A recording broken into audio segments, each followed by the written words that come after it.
But Damian Lillard, to me, I think is really it sounds cliche, but it seems like the X factor if the Bucks want to make a deep playoff run this upcoming season.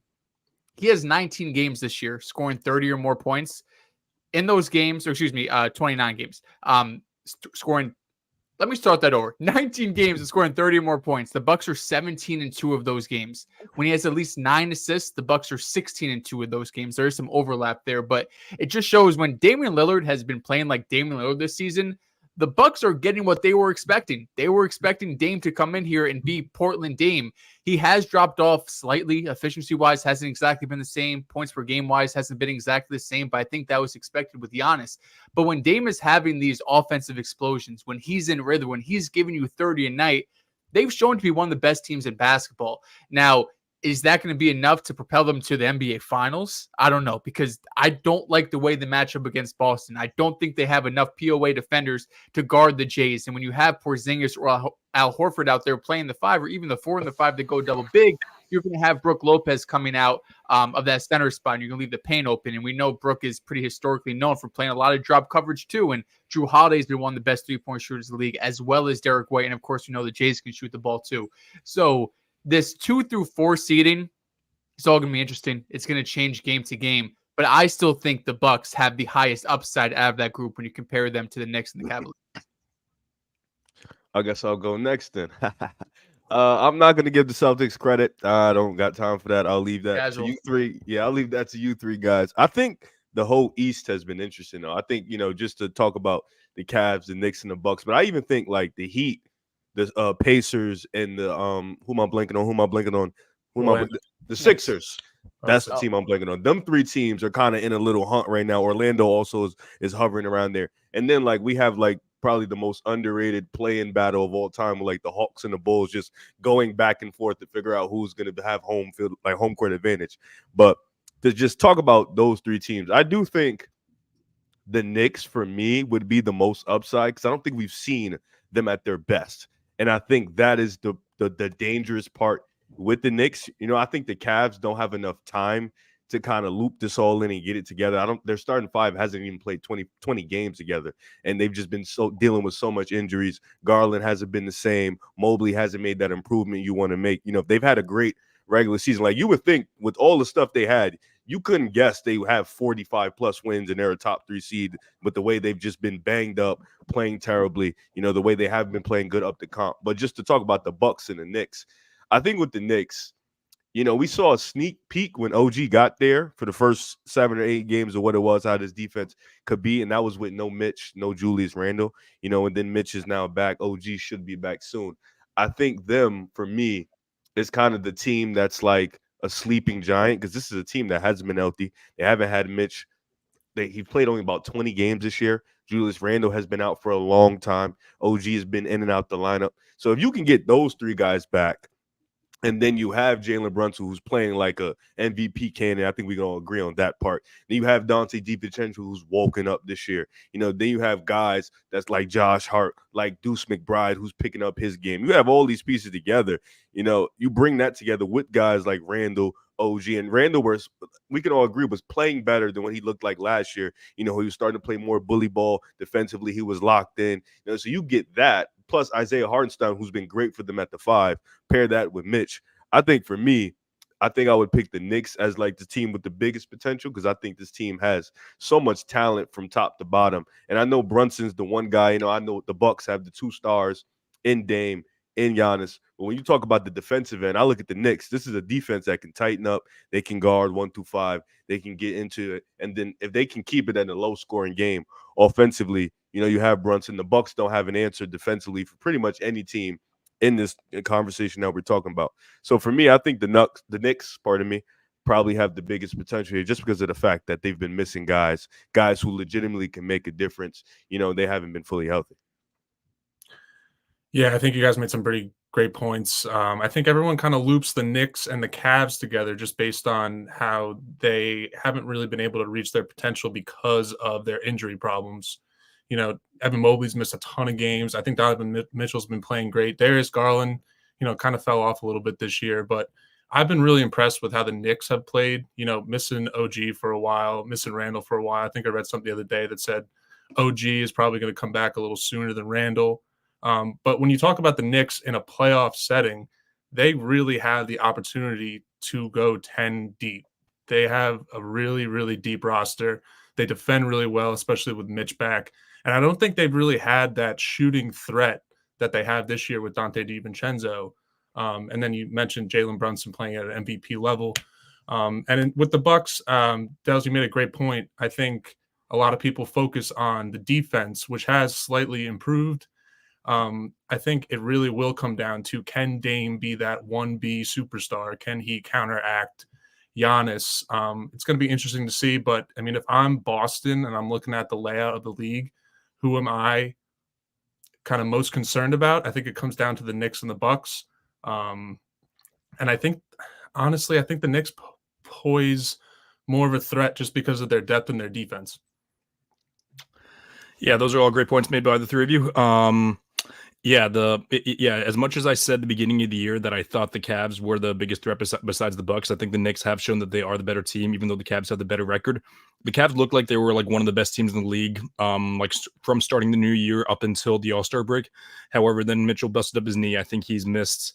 I wrote it in my article earlier for Primetime Sports Talk, but he's missed like 20 something games, and in like the 4 games that he's been back, he only averaged 13 points a game while only shooting 30% from the field. So even if he comes back in like the next 2 or 3 games and he's 100% healthy, which is pretty unrealistic, it's gonna be pretty tough for the team to gain their chemistry back and then do that all by what would be the second rounds. As of now, I think they're probably they're more likely to lose in a first round upset than beat either the Bucks or maybe even the Knicks in a conference semifinals matchup. And then as far as it goes for both the Bucks and the Knicks, I'd still lean the Bucks in like a 2-3 matchup, simply because I do trust Giannis more than anyone. I do trust Dame more than, like, even though Brunson's had the better season than Dame, I'm still taking Dame in a playoff setting. So, yeah, I don't know, people disagree with that, but I'm going based on experience there. And yeah, the Bucks do have to figure things out if they want to match up with Boston, because their defense has gotten a little better, but it's still fallen off even like in the past couple weeks or so. And the fact of the matter is that Giannis and Dame also haven't been able to survive without each other. And and this is even when the past couple months, like the two of them on together have been unstoppable. They're like at like a +9 net rating, but with Dame on, Giannis off, they're like at a +2 net rating. With Giannis on, Dame off, they're actually at a negative net rating. So that, like, I didn't really believe that until I saw them play on PvPstats.com, which I know those can be misleading, but when it's like that big of a gap, that shows you that there's something there. So yeah, I think the order goes, I think it'd go Bucks, then Knicks, then Cavs. Yeah, like I don't know how realistic it is for the Knicks to beat the Bucks, but like sometimes it comes down to which team is better coached, and I think the Bucks certainly have the Knicks have had the better coach, at least for the past few months. I don't know what you guys think about that, though. Yeah, I think Tibbs is pretty easily over Doc. I do think Cleveland or New York being the 3 or 4 seed, I think it's advantage this year, because Boston and Milwaukee, just how the play-in's going to shape out, you're probably going to play one of Miami or Philly. And Philly, Embiid, the news just broke that he's coming back against OKC tonight. I would rather be the 3 or 4 seed, and I could go up against an Orlando or maybe the Pacers, who are set to 6 right now. Give me that first round matchup over Miami. We were talking on Pick a Side last night. If Miami and the Bucks match up in the first round, there's a real chance the Bucks could get thrown out in the first round of the playoffs, just like we saw last season. I don't even know if Jimmy's got to go crazy like he did last year. Last year, he was on some historical timing. This year, I think as long as Jimmy plays like typical playoff Jimmy, he could give you 27, 28. I think there's still a chance that Miami's going to be able to upset them in the first round. But realistically, we could talk about these teams 2 through 4. I have a hard time thinking any team is beating Boston. I know we got 3 Celtics guys up here, so Riv, maybe you want to be the devil's advocate here, because you did call the Miami upset last season. Hats off to you. But the Bucks, to me, just with their star power of Giannis and Dame, that's why I have them as the biggest threat. I think New York is very fair, but I just don't know how much their depth is going to come into play in the playoffs. Is Tibbs, who's been playing Josh Hart and Deuce McBride 40-plus minutes for like 2 weeks straight, is all of a sudden the playoffs going to come around? Now he's like, all right, I'm going to go deep into my bench. I think we're going to see a lot of guys playing 40-plus minutes for the Knicks team. And then those bench guys like Alec Burks or Bogdanovich that they got the trade deadline, I don't think they're going to get that much burn. I think the thing that with Boston is I do think they come out the East, but I think it's never been a talent thing that's been beating them. Like if you look at their previous losses, right? You go back to last year, they lost to the Heat. The Celtics were more talented than the Heat. You know, you go back to the finals, they were more talented than the Warriors.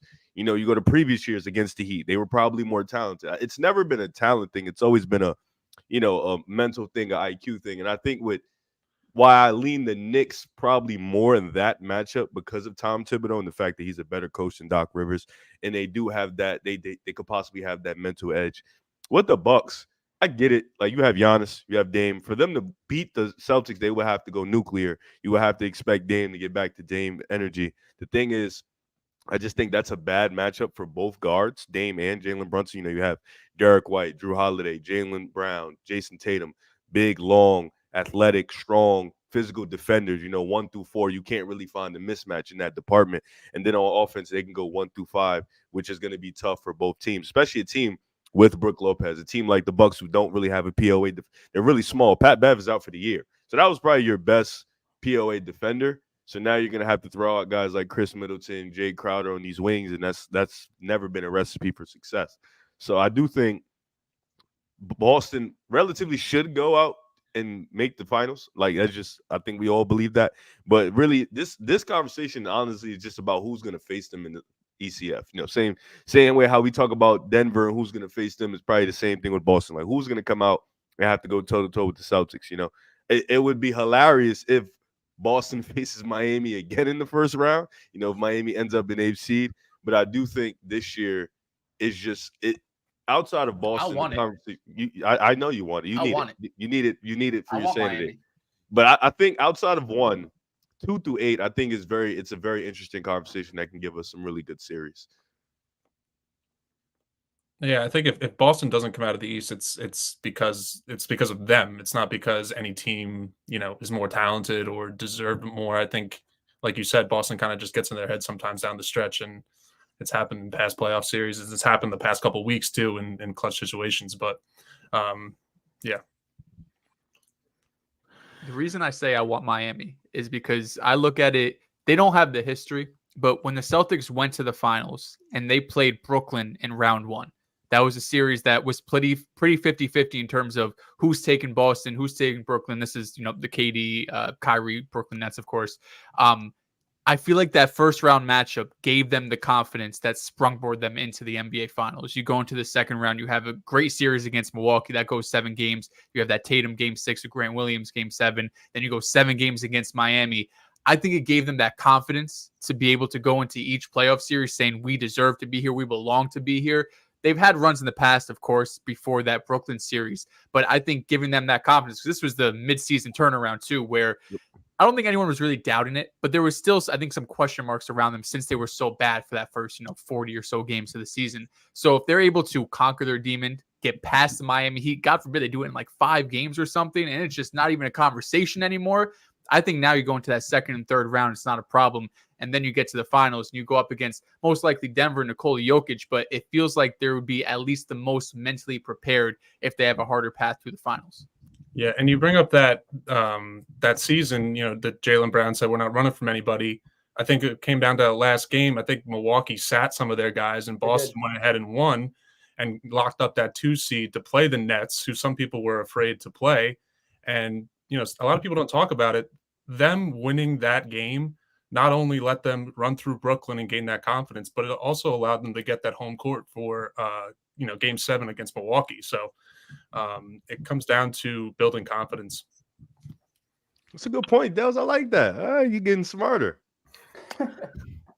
Yeah, Dels, you're not alone. Both John and our younger brother Matt also want Miami in the first round. I'm still just so angry at Heat fans talking shit. I'm getting so tired. Yes. I'm also man enough to admit that I don't want to have a third heart attack of a series against Miami. They're just so annoying to play. But yeah, shout out Game 7 Grants. In that sense, good. That was you always remember that. No, not quite as legendary as Game 7 Kelly Olynyk, but still quite legendary. All right, so.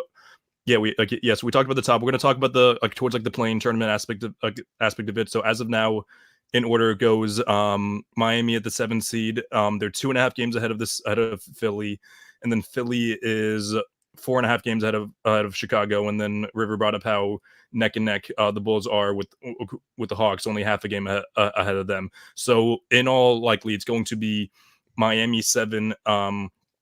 Miami 7 and Sixers 8, and then flip flop 9 and 10. Although there is a world where the Pacers fall off, and then the Heat end up being the 6th seed. But I don't know if that's going to happen at this point. But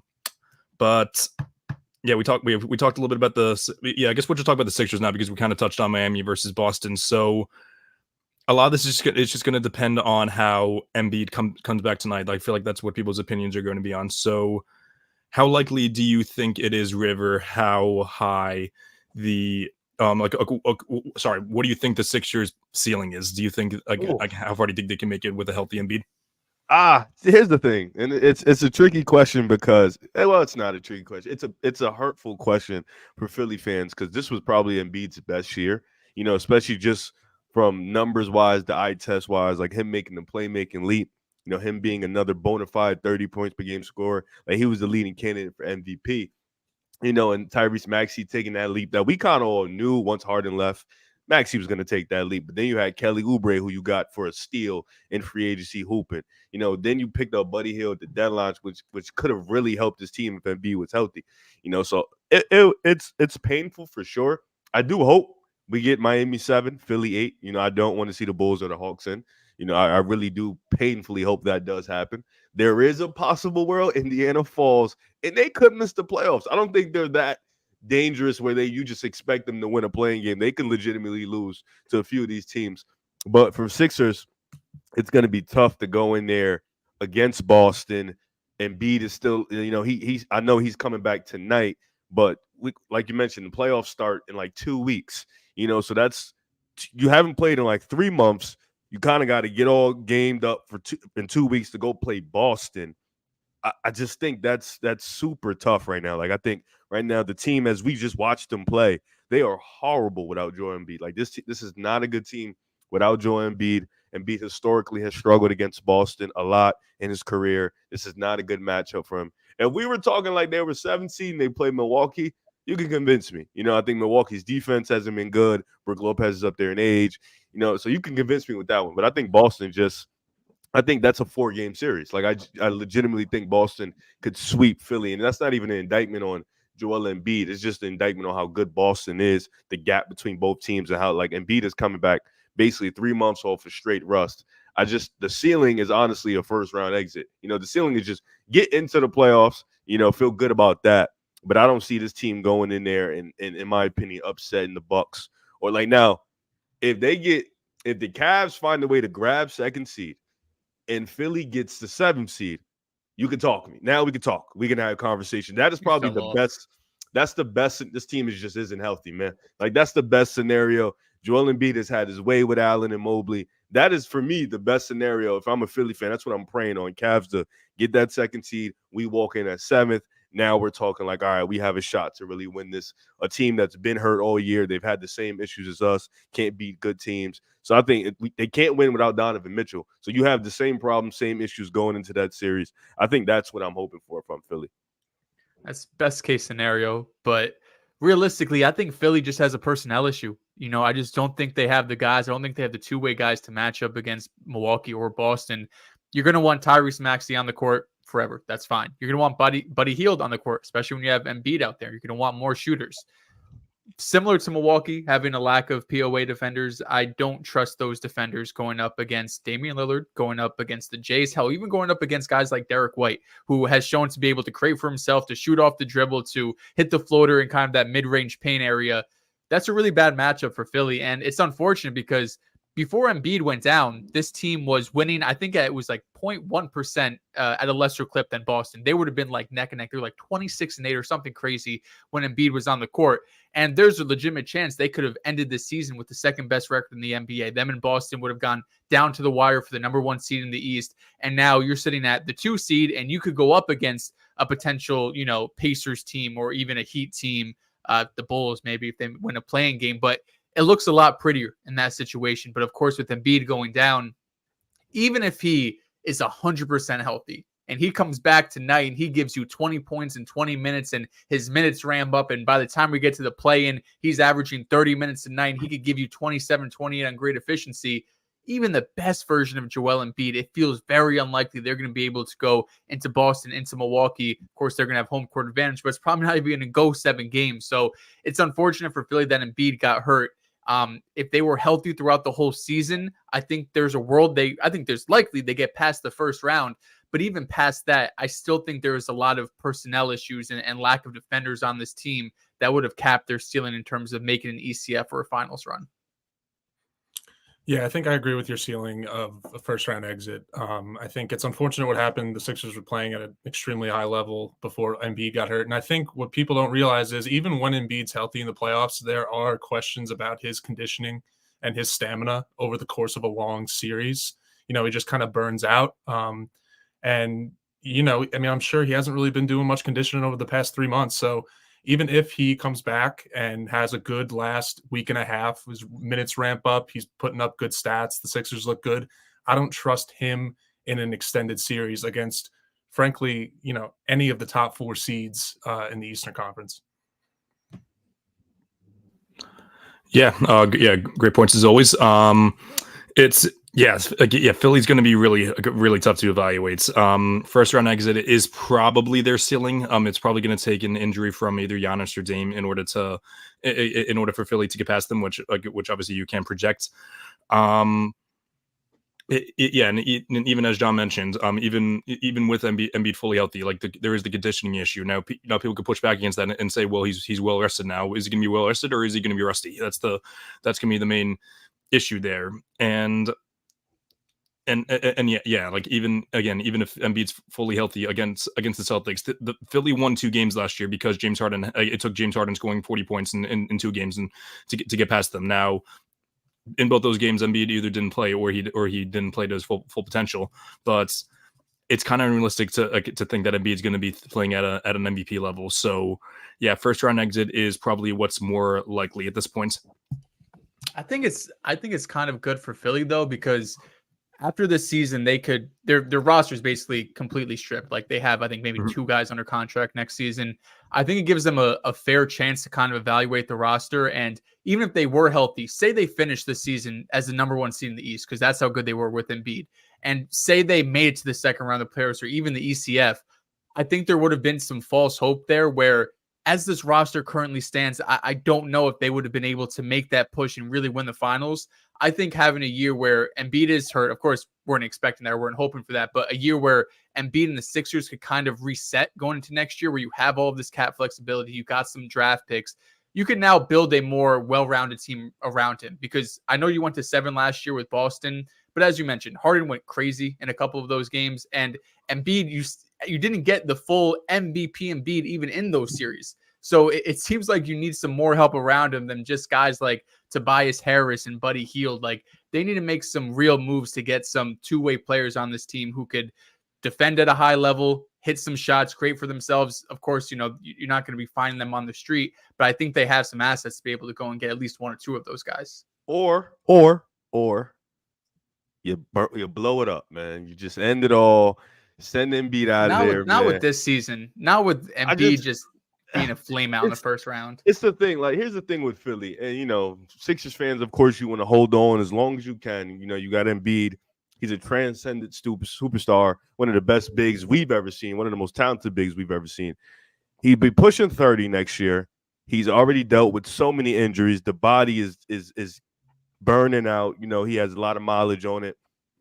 You're going to have to pay Tyrese Maxey this offseason. Like, that's going to happen. I don't think you're going to just let him walk.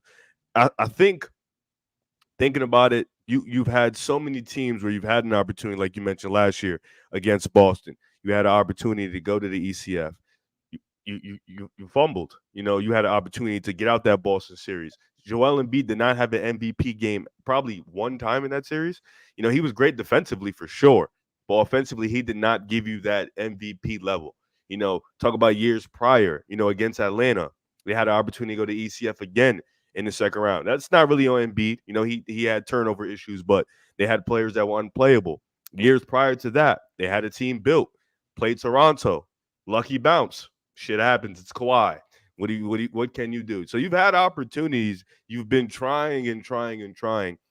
And I understand Embiid being the talent that he is, you continue to try. But with a guy who's banged up every year, he's banged up every time he goes into the playoffs. You know, that question becomes harder. Like, yeah, we can build the team. We can build the best team possible around him. But when are we ever going to get the MVP Embiid in the playoffs? Because if we don't get that, there's no chance, no matter how good our team is, if we don't get that guy, we're never going far. We're always going to be the second round team, this first round team. He is yet to still make ECF. So I think those questions you gotta maybe not this season, but those questions you gotta start asking yourself, like how much can we really put around Embiid and how much mileage does he have left to keep performing at this level?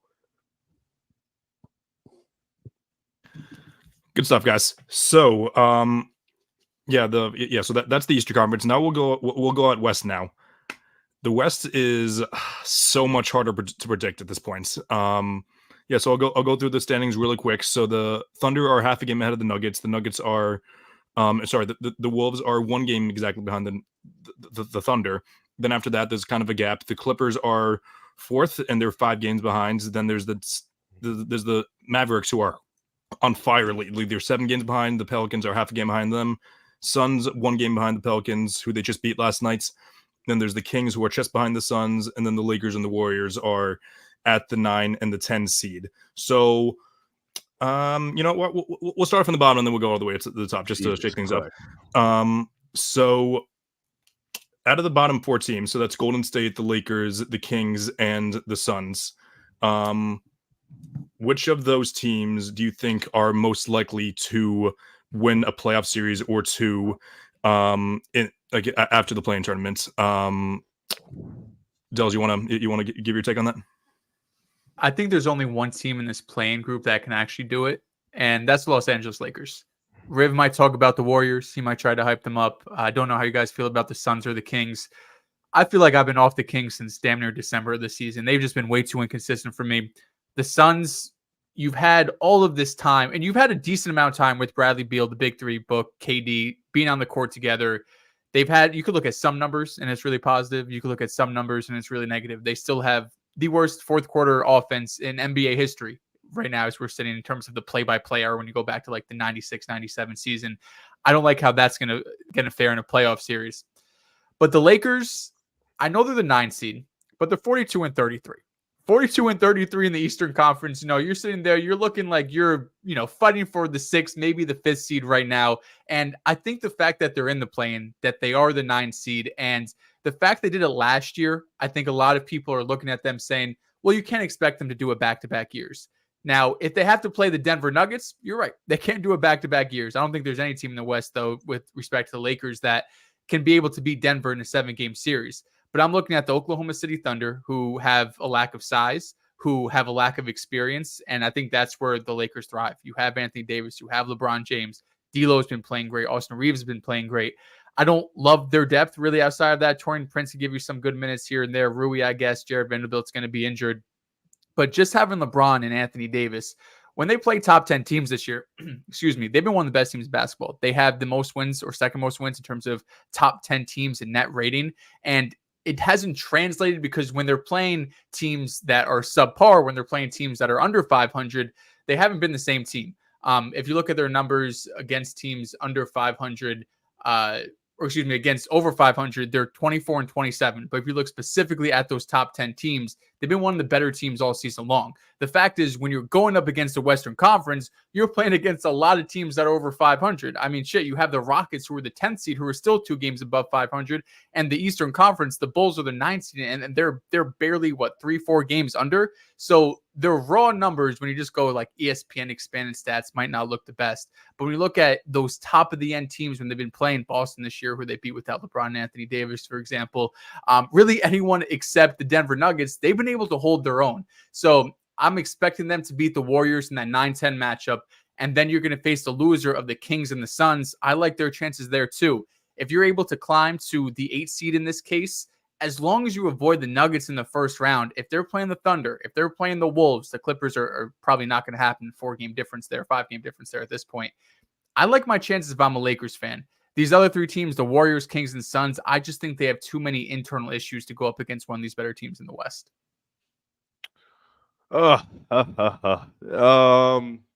I would say Lakers are one for sure. I do think certain matchups favor them. I think LeBron, AD, their offense has been cooking as of late. Defensively, they haven't been the same recently. But, going into a 7-game series, you're having LeBron, AD, you can game plan, you can scheme. The thing is Vando going to be back? That's somebody that helps their defense tremendously. Is he going to be fully healthy for a series?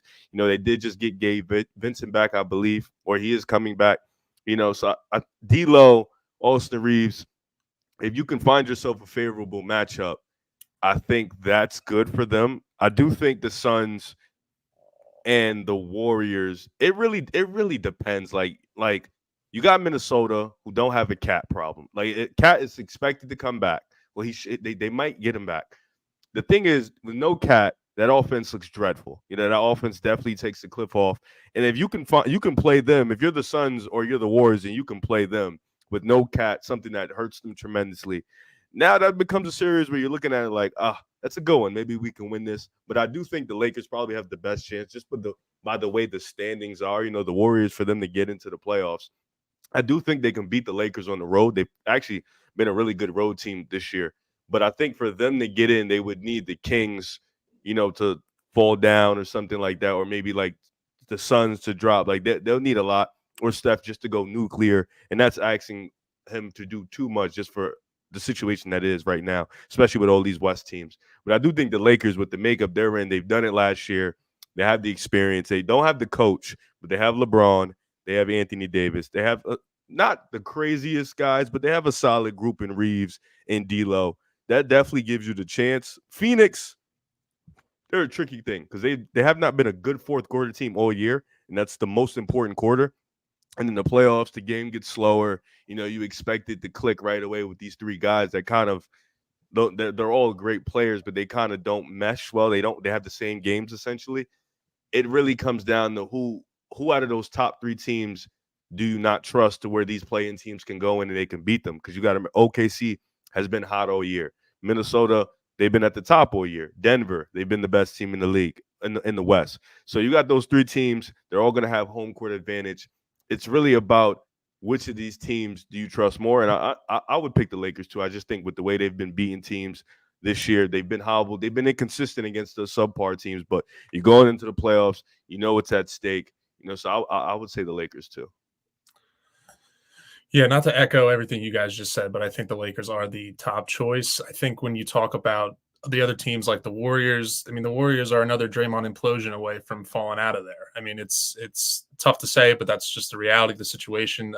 The Kings have had a couple tough injuries over the past couple weeks that, I just don't see them having the staff or anything able to beat one of those top teams. And the Suns, I think, I've been saying it for a couple months now. I think their biggest problem, and I like Bradley Beal as a player, I think that trade for him didn't really make sense for them. I think that giving up all your depth, not all your depth, but giving up a lot of depth to make room for another superstar. I kind of relate it to when the Nets traded all their depth away for James Harden. And, you were rolling with KD, Kyrie, and all this good depth, good defensive players, good role players. And you sacrifice that for a third superstar. And I just don't think that's what the league is right now. I think the league, if you want to win a championship, you do have to have like 2 top tier players, but you can't sacrifice your depth for that third superstar. So that's why I am hesitant to kind of side with the Suns. But at the end of the day, if KD and Book kind of, if they catch fire and maybe they can take a team off, but I think the Lakers are the pick out of those 4. You definitely don't sacrifice all that for Beal, like Bradley Right. Beal. Yeah. It just can't happen, man. Beal's just one of those guys who's like, he did it. He averaged 30 points on a terrible Wizards team. He's one of those guys. He's a bucket getter. He's not going to, he's not like a huge facilitator. He's just not. I mean, the Nets did it for James Harden. Maybe that's somebody you do it for, but Bradley Beal is not one of those guys. Not only is Bradley Beal's game a little redundant to KD and Booker's, he also has the worst contract in the league, and I still don't know why the Wizards. I'll go off track a little bit here. The Wizards signed Bradley Beal to that god awful contract. They got off it somehow, and then they traded for the second worst contract in the league in Jordan Poole. So, less than 48 hours later. So that was. Relax. Relax. Third Exactly. worst. Ben Simmons has a worse contract. We can Okay. Yeah. That's up. I'd actually probably go the Suns. But we just trashed the trade, but I think I'd go the Suns ahead of the Lakers because I don't trust the Lakers' depth at all. As much as great as Austin Reeves played last year in the playoffs against the Warriors, I don't think he's going to do that again. D'Lo's been great. However, I do think that Devin Booker is one of the most underrated playoff performers in the league. He's been pretty bad in elimination games the past couple of years, but that being said, he was the leading scorer in the playoffs last year in points per game. Played fantastic in the 2021 playoffs. So, and then when he's like the primary focus, and then Kevin Durant's the next guy, it's pretty tough to beat a team like that. And obviously, you can be concerned about their depth and their size, but the question is, which of these four teams has the best shot to win a playoff series? And I think if we're going based off seeding, I do think that the Suns are the ones that are most likely to catch fire, and be unstoppable. So, that's my take there. But yeah, we can move on to quick question. Go ahead. Yeah, question. Yeah. How crazy would y'all look at OKC if hypothetically Phoenix beats them in a 7-game series? That's ugly. We're having conversations. What's SGA putting up? He had a great series. He did. He had a great series, and they lose to the Suns. But D Book and Kevin Durant went nuclear. How crazy would you look at OKC? Crazy. So if SGA had a great series, in this, that would also require, even with Booker and KD going off, I feel like a lot of that would actually fall on J-Dub, actually, because he would be the one most likely guarding D Book, I'm assuming. Probably.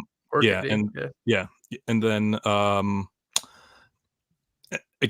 and then some of it would also have to fall on Chet as well, because he's the one that should be bullying Nurkic or whoever it is, and that's what would most likely happen is probably him having like an off series defensively and maybe being a little inefficient on offense. So yeah, it would probably be a little more of what we heard about SGA the past couple of years of what is he supposed to do. So that's what would most likely happen.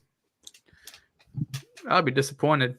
You have this type of season. You got SGA and MVP talks. You got Jalen Williams in top 20 discussions. You got Chet, who fell off a little bit, I think, in the last couple of months, at least offensively. It would be disappointment. I know they're a super young team, and it's all about development, and they've overachieved this season. But just because you overachieve doesn't mean that once you get to the playoffs, it's okay to underachieve. You have shown now for 82 games to be one of the best teams in the Western Conference, right up there with the best. Again, nobody's taking them against Denver.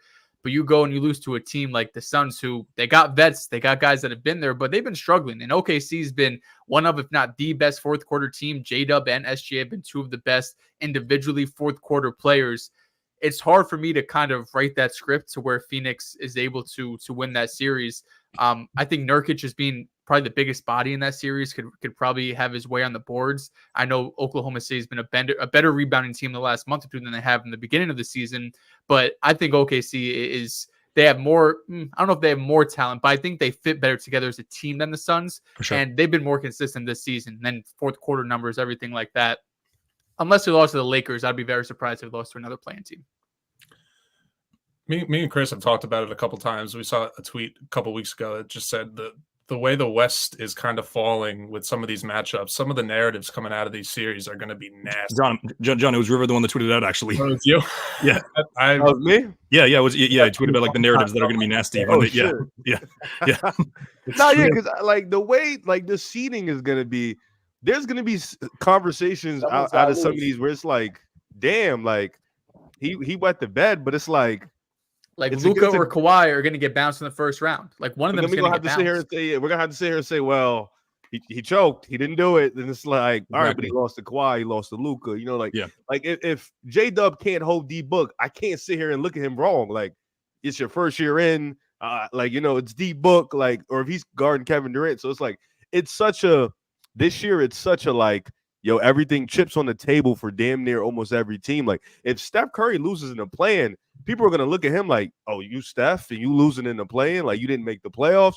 Same thing for the Lakers. If they don't get in, the same thing. Like LeBron, AD, and you don't make the play. They're already getting conversations because they're not in the playoffs. Like they're in a play-in and they're getting talked about like, oh, you got Right. LeBron and AD and you still aren't in the playoffs. Like, so it's like it's really in the West, not in the East. The East is like whatever, like in the play-in, but in the West, it's really like, chips on the table. Everything's on the line for all these, except the Kings. I don't think nothing's really on the line for them, but for all these other teams, like everything's on the line. So I think this year it's gonna be extremely interesting to see how people talk about these players and teams. Absolutely. And we'll talk. Yeah, we'll talk about the middle of the pack West shortly, and then we're going to move on to the to the end, which will be our Would You Rather edition. But between the Clippers, the Mavs, and the Pelicans, we'll do the same thing. Which of these three teams are most likely to? I'm going to say make the Western Conference Finals because I don't know if any of them can make the finals. Western Conference Finals. Stand on your boys, Rick. No, that's tough for me because they would probably play OKC next round. OKC is the 1 seed right now. Huh. Clippers. Yes. That one's tricky because I feel like all three of these teams, and you can make a compelling case for each of these three teams that they can legitimately go to the WCF. Like you can sit here and have a strong conversation about it. You can talk about each of these teams' best streaks. I do think the Clippers are kind of the underdogs in this situation lately because people are riding the Pelicans in their hot streak. BI is going to come back. People are riding Dallas in their hot streak. You've seen Dallas fans going and saying, we want the Clippers, third time's a charm. That would be their third war. They got Kyrie now. So I feel like in this situation, the Clippers are kind of being the underdog, especially with the way they've been playing lately. I still think the Clippers can beat both of these teams. I do believe that. I think if they can get back to that way they were playing, where they were like 26-4, Harden was playmaking the shit out the ball, Kawhi and PG were doing their thing, and they've been trying to get back to that as of recently. They've been trying. They got a couple good wins against Philly and the Magic. The Hornets win is whatever, so I'm not really going to talk about it too much. But they got a couple good wins in the clutch where they had to take over a game of both their stars did. Harden right now though, he's dealing with a finger injury. Kawhi is dealing with soreness. He's actually not playing tonight against the Kings. That's a pretty big game, on the road in Sacramento. So, it's just PG and Harden out there. Westbrook just came back. With Dallas, they're kind of catching their stride late into the year. You want to be that hot team coming into the playoffs, and then with the Pelicans, they just hope to get BI back. They've been quietly under the radar, been a really good team this year. Sneakily, they've been hovering around that 4 to 7 range all year. Just nobody's been talking about it. The way CJ's been playing, he's been having a career year. Herb Jones has elevated himself as an elite three-point shooter, and he was already one of the best defenders in basketball. So you bring that in, but the tricky part is there's a mismatch in all of this. Like if the Pels and the Clippers play, the Clippers have no answer for Zion. The Pels can match that small ball. So that's a tough matchup for them. The Pels have pretty much owned them in the last 2 or 3 regular seasons. If the Clippers and Dallas play, that's perfect for the Clippers. They go small. There's no big that can really, exploit them. And, of course, Luka is going to do what Luka does.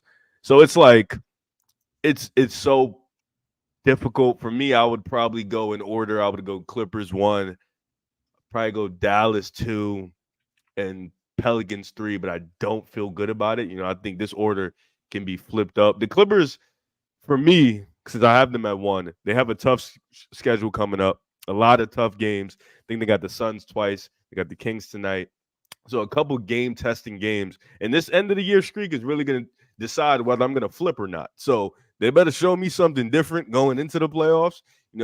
I think they'll still end up with the 4 or 5 regardless. So I think they'll be set there. But they got about a week to show me something different because they got a tough schedule coming up. I'd probably also have the Pelicans at 3. I don't trust in terms of we're talking about Western Conference Finals type of run. Zion's been great this season. He's been healthy, number one, when he's been on the court. He's been fantastic. But there's something about them that I just don't 100% trust their offense. I know you could look at the numbers. I think they've been top 5 offense and defense efficiency this season. But with Brandon Ingram coming back from injury, you have a lot riding on Zion and his style of play, which is really just bully ball. It's very Giannis-esque, where I'm just going to go down to the paint and get my layups and get my dunks. I don't know if you can be able to do that 7-game series after 7-game series, regardless of matchup, regardless if you're going up against the Clippers or the Mavericks. I think the Mavericks probably have a better matchup there because you just don't really have the top level defenders. Like if Kawhi's really locked in on defense, even still, Zion's can be able to move some guys around there. But I would have the Pelicans at 3.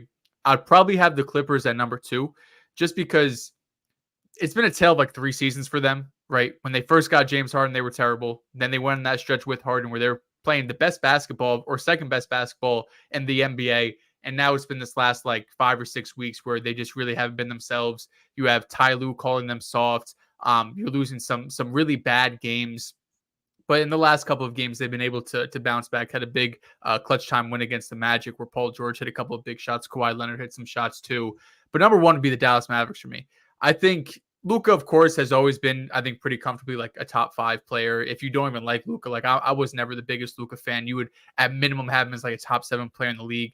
But he's elevated himself to a top 2 player, and he's elevated to himself where there could finish as the 6th seed, and he has legit arguments to be the MVP this season.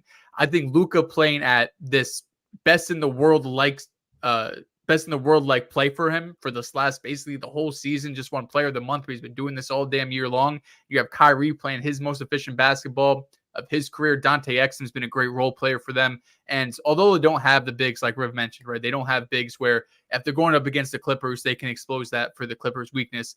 Lively and Gafford are going to give you 48 really solid center minutes. They're not going to be, guys like Anthony Davis or Jokic where they're going to put up some crazy numbers, but they're going to give you solid minutes, which they didn't have at the beginning of the season when they only just had Lively. They didn't really have a backup big, or if it was a guy like Dwight Powell, who ideally isn't going to be playing these key minutes down the stretch for them, and they won't unless one gets injured or gets into foul trouble. But I think Dallas and their offensive, their ability to dominate the game offensively while also having, I don't want to say another gear defensively, but I think they could be respectable enough where they can be a middle of the pack defense and Kyrie and Luka can carry you offensively. If you look at just their last 10 or 12 games, they've been one of the best defenses in basketball, but their schedule has been so easy. I mean, it's a cupcake schedule outside of Denver. It's been like Utah. They played the Pistons in that stretch. They played some really easy teams, but they've shown stretches throughout the season where they could be at least respectable defensively. If they could do that, and Luka and Kyrie are doing what they've been doing for damn near all season long, it's one of the scarier teams in the West. Yeah, I'll be quick. You guys made some great points. I agree with you that I have the Pelicans at 3, and Chris has been a big advocate for the Pelicans this year. They've been playing great basketball, and with BI coming back, like you said, they could flip flop my order. I do have the Mavericks at 2. I think they're 9-1 in their last 10. They've been playing great basketball. How much of that is based on their kind of weaker schedule? I don't know. But what I know is that if I'm a Western Conference team, I'm not really exactly thrilled if I run into Luka and Kyrie in the playoffs. The reason why I have the Clippers at 1, like you mentioned, James Harden's coming back from an injury. I think, maybe they've stuttered a little bit now in this, the third kind of quadrant of the season. But I think that kind of comes down to just guys maybe being a little banged up, maybe kind of coasting towards the end of the year. But again, in a playoff series, Kawhi, there's not many guys I'd take over Kawhi in a playoff series. I know it's kind of like a weak reason, but that's kind of why I lean towards the Clippers. Yeah, both the Clippers and the Pelicans were on my agenda at the beginning of the year. The Clippers were my pick to come out of the West. I don't think that's too realistic, but however, out of these 3 teams, I do think the Clippers definitely do have the best shot for the reason that John just gave. I do think that's the playoff Kawhi is certainly not someone to mess with, especially when you're talking about playing on both sides of the ball. Kawhi, he's been better defensively this year than he has in the past couple of years, which has been great. But I think come playoff time, he'll be even better at that. So, finals run probably not, but conference finals run certainly not out of the picture. But anyway, we are running a little short on time, but I still did want to talk about Wemby just a little bit because he's been playing so awesome the past couple of weeks. More specifically, on Friday night, he had that 40 and 20 game, which was absolutely insane. So we're going to do this in honor of the Pick a Side pod. They kind of revolutionized the Would You Rather game. So This is going to be, would you rather Victor Wembanyama or this guy next year? We're talking strictly next year, because I know if we talked about like the next 5 years or so, then obviously Wemby's going to be above most of these guys. So, so would you rather Victor Wembanyama next year? Would you rather Victor Wembanyama or Zion Williamson? Victor. I would take Victor. Same, Victor. Me too. Victor or Donovan Mitchell? Still give me Donovan Mitchell. I agree. Victor. I go Donovan Mitchell. I gotta stay home. Okay. Tough though. John and Dells, try to remove your biases here, but Victor Wembanyama or Jaylen Brown? Oh, Probably Wemby. I think I might still go Jaylen Brown. I mean, I take him over Donovan Mitchell, so I got to take him over JB. Yeah, you have to. I'll still say JB. I'll go JB just based on he does have the playoff experience. I'll go JB too, but like a lot of that will depend on how you're building your team. With the Celtics, I'd still take JB, but if I'm building a team, I'm going to take Wemby for as the number one option. Wemby or Anthony Edwards? I think I'll go Ant-Man. Next year, I'd go Anthony Edwards, but that's probably the last year I take him. Me too. Ant-Man, but hold on. So wait, Dowd, you think Ant-Man better than Donovan Mitchell? Please don't get on my. They're saying next year. I think next year for sure. Okay. All right. Wemby or Devin Booker? You better pick Devin Booker. Devin Booker. Yeah, I'm picking Devin Booker. Devin Booker. I thought about it for a second. This next year thing makes it a little tough. Yeah. Mm-hmm. Wemby or Joel Embiid? Oh, Joel Embiid. Embiid's healthy. I'll take an Embiid. Healthy Embiid, definitely. Mm-hmm. Yeah. A lot of these names are throwing me off because like it seems like it's a little inconsistent. But I guess we'll go Wemby or Bam Adebayo. Wemby. I love He's just Bam. a way better version of Bam, with all due respect to I Bam. go Wemby. Okay. Please show I think some if you respect, put bro. Wemby on the Heat next year, they probably win more games than with Bam. Yeah, I agree with that. Yeah, I wasn't too sure. Like, I know the ranking of Wemby is pretty broad for like some people rank him high, some people don't rank him too high. Bam on the Spurs would turn them into a top 15 defense. I'm not even trolling. Okay. Okay. You think Bam's better defender than Wemby? Okay. I mean, the gap is that big. I don't know where the Spurs are defensively right now, but the gap Bottom of is the league, that bro. big. Okay. Bottom of the league. In the 20s, yeah. Well, they're in the 20s, but however, I'm pretty sure they're like in the top 10 with Wemby on the floor, if I'm not mistaken. So yeah, we'll go two more. And these are interesting games. So the first one we'll go Joe Moran's guy, SGA. SGA. Oh, SGA. SGA. Yeah. Okay. And I'm going to cheat the game a little bit here because I was going to save him for last, but however, all of us have the same answer for next year. I'm going to say for the next 3 years. For the next 3 years, would you rather Wemby for the next 3 years or Jason Tatum for the next 3 years? Jason Tatum. Yo, damn, you added years. That's what's making it tough. 3 years, 10 I had years, to. 30 years, Jason Tatum. I had to. That was not being consistent, brother. I just hate It that. was not. No, I apologize for Tatum's that. not better I than feel like I Donovan had to. Mitchell. Let's be serious. Well, he said 1 year. If he'd said 3, I would have easily said Victor. I would say 3 years. Damn. Yeah, I would have to say Victor. I think his he should be better than Tatum in 3 years. Okay. You didn't say hide your Celtics bias, so I'm taking Tatum. All right, that's all right. Cool. All right. Yeah, like, as I mentioned, we're all running a little short on time, but appreciate appreciate you letting me steal your game for the last segment. But Riv, Dells, would you, if you guys want, you can want to plug, just give like a short plug a little bit, either about personally or about the pod, whatever you want. Dells, do your job, Go man. follow Durag Riv on Twitter. He said he's dropping Riv Academy's coming very soon. This is just Riv only episodes on the Pick a Side podcast. But shout out to you guys. Appreciate you having us on. Absolutely, yeah, we're definitely hoping to have you guys on again. But yeah, just a couple personal plugs here. Yeah, you follow me on all social media platforms. You can see it down below. All American Hooper. I'm very active on Twitter, TikTok, and Instagram. Also, take a look at my column on primetimesportstalk.com. Like and subscribe to Chilton Hoops. This is the channel that it's on right now. Again, thank you so much for tuning in, and I hope everyone has a great night.